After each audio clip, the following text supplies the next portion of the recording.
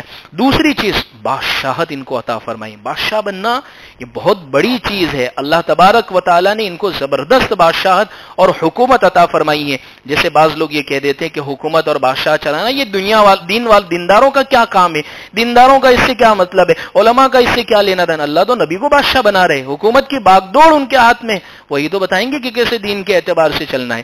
تیسری چیز اللہ نے ان کے ہاتھ کے اوپر لوہا جو ہے لوہا وہ نرم کر دیا تھا. اور پیارے آقا صلی اللہ علیہ وسلم نے فرمایا کہ حضرت داؤد علیہ السلام کا طریقہ اختیار کرو, اپنے ہاتھ کی کمائی کھایا کرو, کسی پر نہ بوجھ بنو, نہ ایسا توکل کرو کہ جس میں نیورے بن جاؤ. جیسے بہت سارے اللہ توکل اور پان گٹ کے چبا کر محلے میں بیٹھے رہتے, کچھ کرنا نہیں ہے, بس اللہ توکل, یہ نیورے ہیں. اور بعض لوگ مطلب پیارے آقا صلی اللہ علیہ وسلم اصل میں اس میں یہ بتلانا چاہتے کہ داؤد علیہ السلام اپنے ہاتھ سے محنت کرتے تھے. بھائی لوہا بناتے, بھائی حکومت سے انہوں نے کوئی پیسہ نہیں لیا, اپنی محنت کرتے تھے. لوہا ان کے ہاتھ میں کیسا ہو جاتا تھا, جیسے ایک موم. آج کے دور میں موم بھی چھوڑیے, وہ بچے جو کلے سے جو کھیلتے ہیں, بس وہ ایسی تھی حضرت داؤد علیہ السلام کے. بھائی کیا بنانا ہے, زیرہ بنانی ہے تو حضرت داؤد علیہ السلام اس کی کڑیاں جوڑ دیتے. بھائی سانکل بنانی ہے تو ایسے بنا لیتے تھے. اور اچھا قرآن مجید میں ہے حضرت داؤد علیہ السلام نے اتنی پرفیکٹ زیرہ بنائی ہے, زیرہ جو پہنی جاتی تھی, اللہ نے ان کو بتایا دیکھو بالکل صحیح درست پکا مضبوط کام کرنا, چائنیز کام مت کرنا کہ یہاں سے ایک تلوار پڑے تو ٹوٹ جاوے. اس لیے جو جگہ مضبوط ہے, جیسے سینے پر وار ہوتا ہے, یہاں کندھے پر وار ہوتا ہے, اور اسی طریقے سے سر پر وار ہوتا ہے, تو یہاں زیادہ لوہا ڈال کر یہاں سے زیرہ مضبوط. اور آج بھی جو لوگ زیرے بناتے ہیں, زیرہ بختر جو پہنے جاتے ہیں, وہ وہی طرز پر بنتی ہے جو حضرت داؤد علیہ السلام. معلوم اس سے بات ہوتی ہے مستقل یہ انجینئرنگ کا جو فن ہے وہ حضرت داؤد علیہ السلام نے دیا ہے. دنیا کی سب سے پہلے اسٹیل میل اور لوہے کی میل اگر کسی نے قائم کی, وہ حضرت داؤد علیہ السلام نے قائم کی. تو یہ تیسری چیز. چوتھی چیز جو ان کی فضیلت کی, صوم داؤد. حضرت داؤد علیہ السلام جو روزہ رکھتے تھے, حضور نے فرمایا سب سے افضل روزہ حضرت داؤد علیہ السلام کا. کسی کو اگر بہت زیادہ روزے رکھنے تو داؤد علیہ السلام والے روزے رکھے. ایک دن روزہ رکھتے تھے اور ایک دن افطار کرتے تھے. جیسے بعض مرتبہ ہم کیا کرتے ہیں, بھائی 4 مہینے کے روزے, بھائی ایسا کوئی ضروری نہیں ہے, ثابت نہیں ہے. روزہ اگر بہت رکھنا ہے اور بہت شوق ہے, طلب ہے, تو ایک دن رکھے اور ایک دن چھوڑے. اس کا فائدہ کیا ہوگا کہ بھئی ہمیشہ روزہ رکھیں گے تو پھر تو وہ ایک روٹین اور ایک عادت ہو جائے گی, تو اتنی مشقت نہیں. ایک دن رکھو اور ایک دن چھوڑو تو اس میں بوجھ بھی ہوگا, کیونکہ ایک دن کھانے میں گزرا ہے, اور پھر روزہ تو مشقت, تو اس میں پھر مزہ اور لطف آئے گی. یہ حضرت داؤد علیہ السلام والا روزہ. پانچویں چیز جو حضرت داؤد علیہ السلام کو ملی تھی وہ جسمانی طاقت اور قوت. اتنی زبردست, آپ نے دیکھا بھی کیسی طاقت, بڑے زبردست تھے حضرت داؤد علیہ السلام. چھٹی چیز, اللہ کی طرف بہت رجوع کرنے والے, ہر ایک چیز میں اللہ کی طرف رجوع کرنے والے. ساتویں چیز, صبر کرنے والے بہت تھے حضرت داؤد علیہ السلام, بڑا زبردست انہوں نے صبر کیا. آٹھویں چیز جو اللہ نے ان کو عطا فرمائی, آواز حضرت داؤد علیہ السلام کی بہت پیاری تھی, بڑی سریلی آواز تھی. اس لیے جنتی جب جنت میں چلے جائیں گے تو اللہ سب سے پہلے جو قرآن سنائیں گے وہ حضرت داؤد علیہ السلام کی آواز میں سنائیں گے کہ داؤد پہلے آپ سناؤ, پھر نبی سنائیں گے, پھر اللہ خود سنائیں گے قرآن کو. نویں چیز, لوگوں کے اندر فیصلہ کرنے کی صلاحیت جو اللہ نے عطا فرمائی تھی وہ حضرت داؤد علیہ السلام کو بڑی. جوڈیشری, قضا جوڈیشری کیسے چلائی جاتی ہے, لا اور آرڈر کو کیسے مینٹین کیا جاتا ہے, فیصلے لوگوں, بہت بہت بڑا کام ہے. حضرت داؤد علیہ السلام نے بڑا زبردست فیصلہ کر کے سکھایا ہے کہ کیسے لوگوں کے درمیان میں انصاف کیا جاوے. اور 10ویں چیز اللہ نے جو عطا فرمائی ہے وہ ان کو حکمت عطا فرمائی. حکمت کس کو کہتے ہیں, حکمت ہم کہتے ہیں حکمت سے کام ہو. حکمت کہتے ہیں ابھی دین کا کیا فیصلہ ہے, ابھی دین ہماری شریعت ہم سے کیا تقاضا کرتی ہے, اس کو کہتے ہیں حکمت. دیکھیے حضور پیچھے بھی ہٹے ہیں, آگے بھی بڑھے ہیں, جنگ بھی کی ہے, لڑائی بھی کی ہے, برداشت بھی کیا ہے, صبر بھی کیا ہے, مکی زندگی بھی ہے, مدنی زندگی بھی ہے. ہر اعتبار سے ایسا نہیں ہے, جیسے علامہ اقبال نے کہا ہے کہ عجیب ہے یہ قوم کا حال کہ جب آیا وقت قیام تو یہ سجود میں چلی گئی, جب کھڑے رہنے کی ضرورت پڑی تو یہ قوم سجدے میں اللہ سے مانگ رہی ہے. تو یہ حکمت نہیں ہے. حکمت یہ ابھی شریعت کیا کہتی ہے, اور یہ حکمت ایسے ہی نہیں آئے گی. حکمت کہیں ملتی نہیں ہے کوئی دکان میں سے. کتابیں, اللہ والوں کی کتابیں پڑھنے سے ملے گی, ماں باپ کی خدمت میں بیٹھنے سے ملے گی, نیک بزرگ بوڑھے اور ان کے پاس وقت گزارنے سے یہ حکمت ملے گی. آج کل یہ واٹس ایپ یہ اور یہ جتنے بھی فیس بک یہ ہیں ان کے پاس بھی حکمتیں کافی ہوا کرتی ہے, لیکن وہ حکمتیں صرف دنیاوی حد تک کام کرتی ہے, وہ عجیب عجیب قسم کی چیزیں بیان کرنا. تو خیر عزیز بزرگوں, کہنے کا ماحصل یہ ہے کہ اللہ تبارک و تعالیٰ نے حضرت داؤد علیہ السلام کو یہ 10 فضیلتیں عطا فرمائی تھی. اور اسی طریقے سے حضرت داؤد علیہ السلام وہ پہلے انسان ہیں جنہوں نے زیرہ بنائی. ایک واقعہ پیش آیا حضرت داؤد علیہ السلام کے دور میں. واقعہ کیا پیش آیا, ایک مرتبہ حضرت داؤد علیہ السلام کی آزمائش, دیکھیے اللہ نبیوں کو آزماتے بھی ہے. ایک مرتبہ حضرت داؤد علیہ السلام بیٹھے عبادت میں مشغول اور اللہ سے کہہ رہے ہیں اللہ کتنی فضیلت ہے, یعنی بہت اطمینان والی زندگی اور سکون والی زندگی اللہ نے ان کو عطا فرمائی تھی. بادشاہت کے اعتبار سے بہت اطمینان والی. لیکن اللہ کی طرف سے اب آزمائش ہوئی. ایک مرتبہ 2 شخص دیوار پھاند کر آپ کے گھر میں آ گئے. حضرت داؤد علیہ السلام کو اطلاع کیے بغیر, اور حضرت داؤد علیہ السلام نے اپنی زندگی کو بہت زبردست مینٹین کیا تھا. ایک دن عبادت, ایک دن لوگوں کے فیصلے, اور ایک دن گھر والوں کے لیے. یہ بہت ضروری چیز ہے زندگی کے اندر. روٹین جس کے اندر ہوتا ہے وہ بہت کام کر لیتا ہے. یہ بہت ضروری چیز ہے. اچھا, یہ دونوں حضرات حضرت داؤد علیہ السلام کے پاس آئے تو آپ گھبرا گئے. کہا کہ گھبرائے نہیں, ہم دونوں تو اپنا ایک مقدمہ لے کر آئے ہیں اور آپ کے پاس فیصلہ کروانا چاہتے ہیں. بھئی کیا ہے فیصلہ؟ آپ انصاف سے فیصلہ کر دیجئے. حضرت داؤد علیہ السلام سے یہ لوگ کہنے لگے ان ھذا اخی لہ 99 نعجہ ولی نعجۃ واحدہ فقال اکفلنیھا واعذنی فی الخطاب. دیکھیے یہ میرا بھائی ہے, اس کے پاس 99 بکریاں ہیں, 99 بکریاں ہیں, اور یہ میرے پاس ایک بکری ہے. یہ مجھے یوں کہتا ہے کہ مجھے ایک بھی دے دے تاکہ سینچری میری پوری ہو جاوے. اب آپ انصاف کے ساتھ ہمارے درمیان میں فیصلہ فرما دیجئے. حضرت داؤد علیہ السلام نے فرمایا بھئی یہ تو سراسر ظلم ہے, اور یہ تو آپ کی طرف سے زیادتی ہے, اور قرآن اس کو یوں نقل کر رہا ہے وَإِنَّ كَثِيرًا مِّنَ الْخُلَطَاءِ لَيَبْغِي بَعْضُهُمْ عَلَى بَعْضٍ إِلَّا الَّذِينَ آمَنُوا. بہت سارے شریک اور بہت سارے پارٹنرز ایسے ہوا کرتے ہیں آپس میں جو ایک دوسرے پر ظلم ہی کرنے والے ہوتے ہیں. آج کل دیکھیں نا پارٹنرز, جتنے بھی پارٹنرشپ ہوا کرتی ہے, کیا حال ہے پارٹنرز پر, ایک دوسرے پر ظلم کرنے والے ہوتے ہیں. اس لیے پارٹنرشپ ہمارے دیار میں, ہمارے یہاں پر اتنی چلتی نہیں ہے. کیوں نہیں چلتی؟ امانت ہے, خیانت ہے. کیوں نہیں چلتی ہے؟ ایک دوسرے کا حق کھا جانا ہے, ایک دوسرے کو حساب نہیں بتانا ہے, ایک دوسرے سے نفع چھپا لینا ہے. اس لیے وہ پارٹنرشپ پنپتی نہیں ہے. ورنہ آپ دنیا کے قوموں کا اور دنیا کی کمپنیوں کا ذرا سروے کیجئے. بڑی بڑی بلینر کمپنیاں جو ہے وہ آپس میں مرج ہو رہی ہے, وہ پارٹنر بن رہی ہے, اور وہ کروڑوں کا نفع, ابجوں کا نفع کرتی جا رہی ہے, وہ بلین کا نفع کرتی جا رہی ہے. وجہ امانت ان کے اندر ہے, حساب ان کے اندر بڑا زبردست ہے, ایک دوسرے کے حق کو ادا کرنا ہے. اس لیے حضرت جنید جمشید شہید رحمۃ اللہ علیہ حضرت مفتی تقی عثمانی صاحب کے پاس گئے, کسی ایک بندے کو ساتھ میں لے کر کہا کہ حضرت ہم دونوں پارٹنر بننا چاہتے ہیں, پارٹنر میں کاروبار شروع کرنا چاہتے ہیں.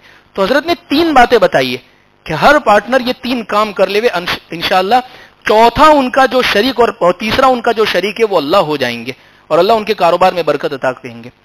کیا باتیں ہیں؟ سب سے پہلی چیز یہ لکھو, ہر کام لیکھت میں ہونا چاہیے. منہ زبانی آپ کتنے ہی دیندار, کتنے ہی اخلاق والے, نمازی, روزے, حاجی, آپ کی سجدے سے سر نہیں اٹھتا ہے, آپ اپنے گھر, لیکن جب معاملات کی بات آئے گی تو وہ لکھ کر ہی ہوگا, بغیر لکھے نہیں ہوگا. پہلا کام یہ کرے کہ سب سے پہلی یہ چیز لکھے کہ اگر آئندہ چل کر اگر یہ پارٹنرشپ چھوٹی کرنے کی نوبت آئی, ہمیں الگ ہونا ہے, اس کی شکل کیا ہوگی. پہلی بات یہ لکھیے. اس میں سے میں سمجھتا ہوں 50% کے لوگ تو پارٹنر ہوں گے کسی نہ کسی بھی طریقے سے. یہ شرط, ہم یہ سب کب کرتے ہیں؟ جب لڑائی ہوتی ہے تو پھر وہ اس کو حساب واٹس ایپ کرے گا, یہ اس کو حساب فلاں کرے گا, یہ اس کو لکھ کر بھیجے گا, وہ مفتی صاحب کے پاس مسئلہ پوچھنے کے لیے آئے گا. حالانکہ یہ سب پہلے کرنے کی ضرورت ہوا کرتی ہے. پہلا کام. اچھا, دوسرا کام یہ کرے, دونوں عہد کرے, وعدہ کرے اللہ کے حضور بیٹھ کر کہ ہم ایک دوسرے کے ساتھ کبھی خیانت نہیں کریں گے. ورنہ جس نے ذرا بھی پیسے نکال لیے گلے کے اندر سے, اس میں سے برکت ختم ہو جائے گی. بالکل ایمانداری کے ساتھ. 2 باتیں. تیسری بات یہ ہے کہ یہ جو کما رہے ہو, اس کمانے میں اللہ کا حق کیا رکھا ہے آپ لوگوں نے؟ یعنی اللہ کے نام پر صرف للہ آپ کتنا دیں گے؟ یہ بہت بڑی بات ہے. ہم نے کمانا صرف یہ سمجھ لیا کہ میں کھاؤں, میرا گھر بھر جاوے, میرے بچے سکھی. ہم نے دوسروں کے لیے, غریبوں کے لیے کیا کیا اس کمانے کے اندر؟ یہ بہت بڑی ذمہ داری ہے. تو یہ 3 چیزیں ہیں. خیر, تو یہ حضرت داؤد علیہ السلام نے یہ بات کہی, وہ ان کثیر, بہت سارے شریک وہ ہوتے جو ایک دوسرے پر ظلم ہی کرنے والے ہوتے. اس لیے عزیز بزرگوں, ہمارے حضرت مفتی احمد صاحب رحمۃ اللہ علیہ پٹنی جو خانجان کے شیخ الحدیث تھے, ان کے پاس جب 2 پارٹنر جایا کرتے تھے اور بیٹھتے تھے کہ حضرت ہم دونوں نے پارٹنرشپ شروع کی ہے, تو حضرت سب سے پہلا یہ سوال, لڑوں گے کب آپ لوگ؟ اکثر یہی ہوتا ہے. لیکن اس طرح آپ دیکھیں نا, فورڈ کمپنی, اس کے علاوہ بڑی بڑی کمپنیاں, یہ سب پارٹنر پر چل رہی ہے, بغیر پارٹنر کے بڑی بڑی, لیکن ان کا حساب بہت صاف ستھرا. یعنی ایک آدمی بھی ایک سرچ کرے گا گوگل پر, پورا لسٹ مل جائے گا کون کتنے فیصد کا اس میں پارٹنر ہے, کیسے یہ پارٹنرشپ الگ ہوگی, ان کو نکلنا ہے تو طریقہ کیا ہوگا. یہ سب چیزیں صاف ستھری ہونی چاہیے، تب وہ کاروبار بڑا چلتا ہے۔ حضرت داؤد علیہ السلام کے پاس میں جب یہ قصہ آیا، یہ جب معاملہ آیا، تو حضرت داؤد علیہ السلام نے کہا کہ نہیں تو نے تو ظلم کیا ہے اور تو نے اس کے اوپر زیادتی کی ہے اور لہذا تجھے یہ غلط کر رہا ہے۔ خیر فیصلہ کر دیا حضرت داؤد علیہ السلام نے۔ یہ دونوں سن کر ایک دوسرے کا منہ دیکھنے لگے اور مسکرائے اور چلے گئے۔ حضرت داؤد علیہ السلام سمجھ گئے کہ یہ کوئی فیصلہ کروانے کے لیے نہیں آئے تھے، یہ تو اللہ کی طرف سے میرا امتحان لیا گیا ہے، مجھے آزمائش میں ڈالا گیا ہے۔ فوراً اللہ کی طرف متوجہ ہوئے، اللہ میں آپ کے رحم کا، آپ کے فضل کا، آپ کے کرم کا میں محتاج ہوں، اللہ آپ میری بالکل اور ہر موقع پر مدد فرمائیے۔ لہذا یہ حضرت داؤد علیہ السلام کا قصہ ہے۔ تو الغرض عزیز بزرگوں، حضرت داؤد علیہ السلام کی عبادت ہر اعتبار سے اعلیٰ تھی۔ اللہ سے ہم دعا کرتے ہیں اللہ ہمیں حضرت داؤد علیہ السلام کی یہ جتنی بھی بہترین صفات تھی جو ہمیں کسبی ہے، جن پر ہم عمل کر سکتے ہیں، اللہ ہمیں ان پر عمل کی توفیق عطا فرمائے۔ حضرت داؤد علیہ السلام کا جو لقب ہے وہ خلیفۃ اللہ ہے، اور حضرت داؤد علیہ السلام کی جو دعا ہے، بعض لوگوں نے کہا کہ یہ حضرت طالوت جو بادشاہ ہیں ان کی دعا ہے، بعض لوگوں نے کہا کہ نہیں یہ حضرت داؤد علیہ السلام کی دعا ہے قرآن میں، ربنا افرغ علینا صبرا وثبت اقدامنا وانصرنا علی القوم الکافرین، یعنی جب کوئی کام کرے اور کسی کام کے اندر دل مضبوط نہ ہو، پس و پیش ہم آگے پیچھے ہونے لگے اور سمجھ میں نہیں آ رہا، اس موقع پر جب یہ دعا کریں گے اللہ اس کام میں مضبوطی جمع اور ٹکاؤ نصیب کر دیں گے، یہ وہ دعا ہے۔ تو اس لیے یہ حضرت داؤد علیہ السلام کی یہ دعا تھی، اور دنیا کو لوہے اور لوہے کے ہنر سے اگر کسی نے متعارف اور پہچان کروائی ہے تو حضرت داؤد علیہ السلام ہے۔ اللہ ہمیں ان باتوں پر عمل کی توفیق عطا فرمائے۔ وآخر دعوانا الحمدللہ رب العالمین۔